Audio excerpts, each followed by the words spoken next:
You know that moment when a game drops and your feed fills up with clips. Within maybe 8 minutes the internet has already decided.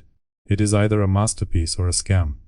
That is where this whole Crimson Desert conversation landed. I saw people throwing around words like refund, wave fraud, and broken launch. They were even dragging the day before into it, like these two situations are cousins. They are not. One is a real game. People are refunding it because the controls feel rough. The opening is frustrating and some hardware issues were handled badly. The other was a full-on collapse that left people feeling conned. Those are not the same category. Pretending they are tells you more about internet culture than it does about either game. What makes this interesting is not just the game itself, it is how fast people turn frustration into suspicion now. A game annoys you, scam. It runs badly on your setup. Scam. The first couple hours feel like work. Scam. At this point, people do not even use that word to mean fraud anymore. They use it to mean I hated this experience and I want the strongest possible label. That is really what is happening here. Crimson Desert did not become a controversy because the studio disappeared overnight. It became a controversy because a lot of players ran into a game that asks for patience while also making some very avoidable mistakes. That combination is perfect outrage fuel. Most people flatten this stuff way too fast. Players are not wrong for refunding a game that feels bad to play. That part is completely fair. At the same time, a rough launch or a painful first impression does not automatically mean the whole project is fake or malicious. Both things can exist at once. A person can hate the controls, feel confused by the early missions, and run into compatibility problems. They can still be reacting to a real game with a real player base instead of some giant deception. The distinction matters. Once every bad launch gets compared to the day before, nobody is analyzing anything anymore. They are just reaching for the most dramatic analogy available. That comparison only sticks because the day before became this giant emotional reference point. It was the perfect internet villain story. The studio shuts down, the game dies, and everyone feels duped. It is a clean narrative that is easy to sell. Crimson Desert is messier, and the internet hates messy.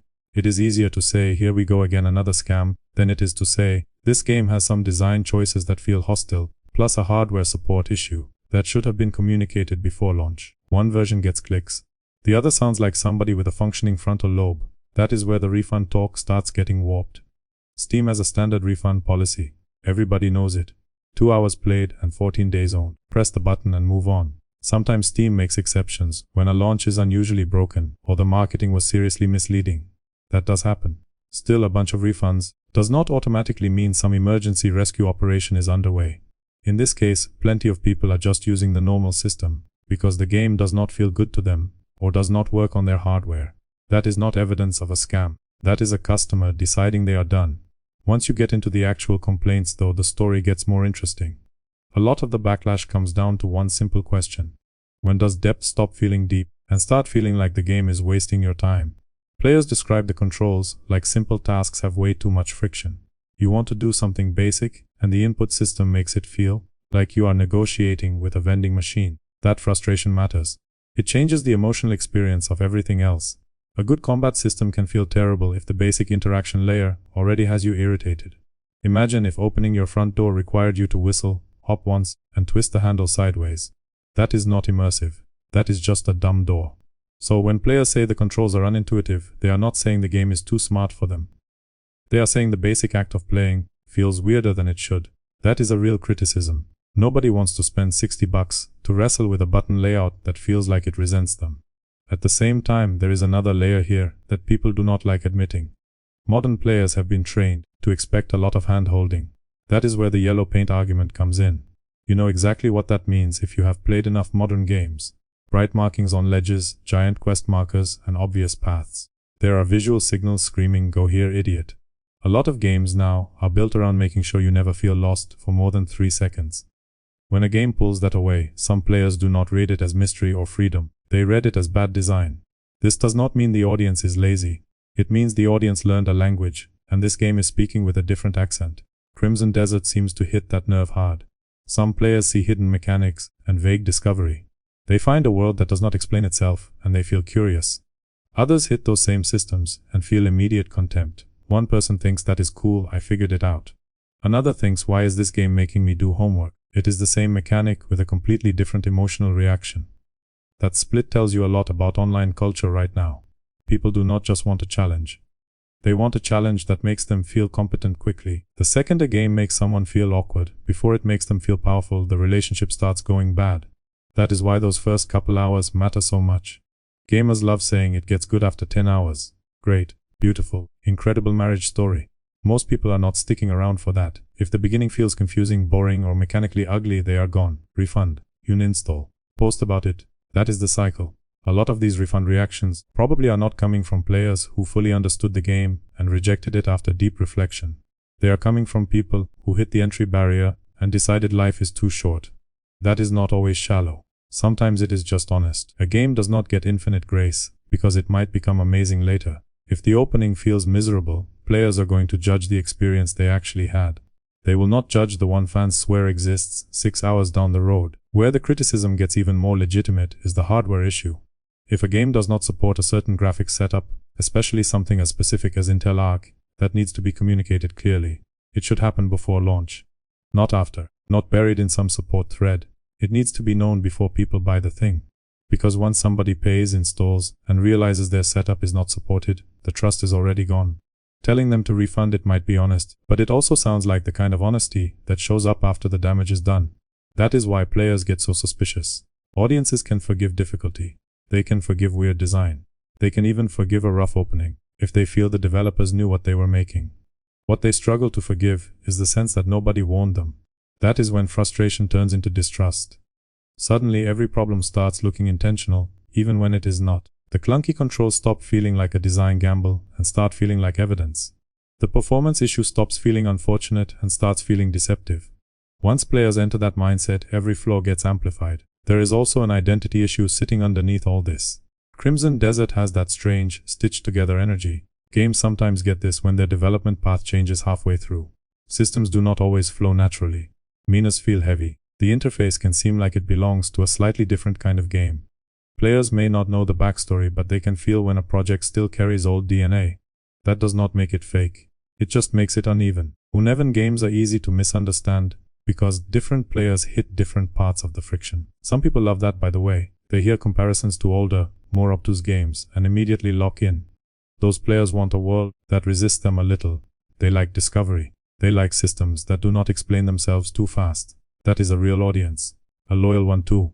What they often fail to understand is that normal players are not looking for a difficult relationship with a video game. Telling somebody who is already irritated that the awkwardness is actually depth is a great way to make them refund even faster.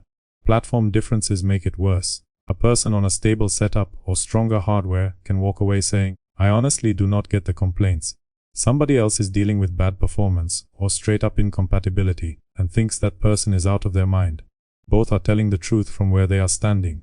The internet turns that into a war, because apparently we are allergic to the idea that two experiences can exist at once. That is the real turning point here. This whole story is not mainly about whether Crimson Desert is secretly the day before. It is about trust. People are no longer just judging games, they are scanning for betrayal. Years of broken launches, misleading marketing, and unfinished releases trained audiences to stay defensive. So, the second something feels off, they reach for the worst comparison they can find. It is a self-protection reflex. It is crude, exaggerated, and sometimes unfair, but it is understandable. Refund posts are not just about money either. They are about dignity. Nobody likes feeling fooled, confused, or left behind by something they were excited for. Hitting refund gives people control back.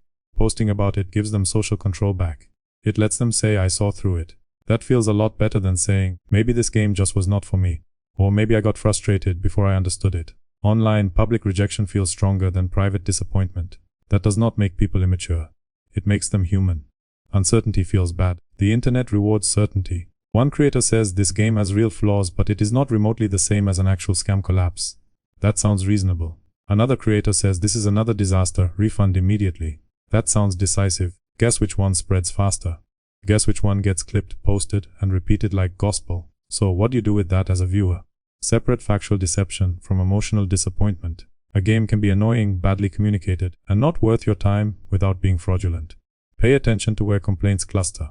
If lots of people are talking about bad controls, that matters. If a specific hardware problem keeps coming up, that matters even more. Then ask whether the criticism is about the entire game or about the first point of contact. Those are not always the same thing, and online commentary treats them like they are. Another useful question is whether a game is asking you to adapt or simply failing basic usability. Those can look similar at first, then split hard. A game demanding patience can become rewarding. A game that hides crucial information, explains itself badly, and makes simple actions frustrating, is just being obnoxious. You can feel the difference. Curiosity has a different texture than irritation. That gut reaction usually tells you more than the loudest thread on social media. Nobody has to become noble about it. Refund the game if it does not run. Refund it if the controls feel awful. Refund it if the first 2 hours are so bad you feel your brain leaving your body. Just do not let internet panic do all your thinking for you. Not every disappointing launch is a scam. Not every angry player is overreacting. Not every fan defending a game is coping. Sometimes the truth is less dramatic than the headline, and that is exactly why it gets ignored. Looking at Crimson Desert, next to the day before, tells you less about gaming, and more about us. People are tired. Trust is thin. Platforms reward panic. Audiences are trying to protect themselves from disappointment before disappointment fully lands. That is why these stories explode so fast. You are not just watching a game debate, you are watching a trust reflex. Once you notice that pattern, the whole conversation gets easier to read. You stop falling for every dramatic comparison. You start noticing who is actually describing a problem and who is just selling you a mood. That awareness matters more than having the perfect take. Seeing the pattern is what keeps you from getting manipulated by the reaction before the product even gets a fair shot.